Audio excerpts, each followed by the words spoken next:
మరి 10 సంవత్సరాలు తెలంగాణ వచ్చిన తర్వాత బీఆర్ఎస్ పార్టీలో నేను మంత్రిగా లేకపోయినా, సంతకం చేసే అధికారం నాకు లేకపోయినా, ఒక ఎంపీగా ఉన్నా, ఎమ్మెల్సీగా కొనసాగిన. ఆనాడు చాలా సందర్భాలలో మిగతా అమరవీరుల కుటుంబాలకు ఎవరికైతే డబ్బులు అందలేదో వారికి ఇంకో రూపంగా డబ్బులు ఇవ్వాలని అంతర్గత వేదికల మీద అనేక సందర్భాల్లో నేను చెప్పడం జరిగింది. కానీ ఇవాళ నేను మనస్ఫూర్తిగా అమరవీరుల కుటుంబ సభ్యులకు, అమరవీరులకు, తెలంగాణ ఉద్యమకారులకు చేతులెత్తి నమస్కరించి క్షమాపణ కోరుతా ఉన్నా.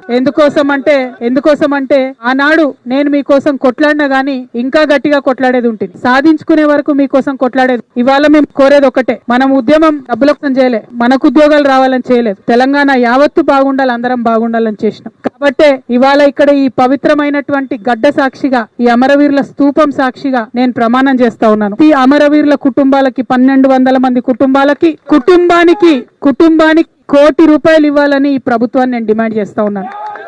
ప్రతి అమరవీరుల కుటుంబానికి ₹1 కోటి ఈ ప్రభుత్వం నుండైనా ఇప్పిస్తాం, లేకపోతే ఈ ప్రభుత్వం మార్చి వచ్చే ప్రభుత్వంతోనైనా ఇప్పిస్తామని ఈ సందర్భంగా నేను అమరవీరుల కుటుంబాలకు వారి యొక్క పాదాల సాక్షిగా మీకు తెలియజేస్తా ఉన్నాను.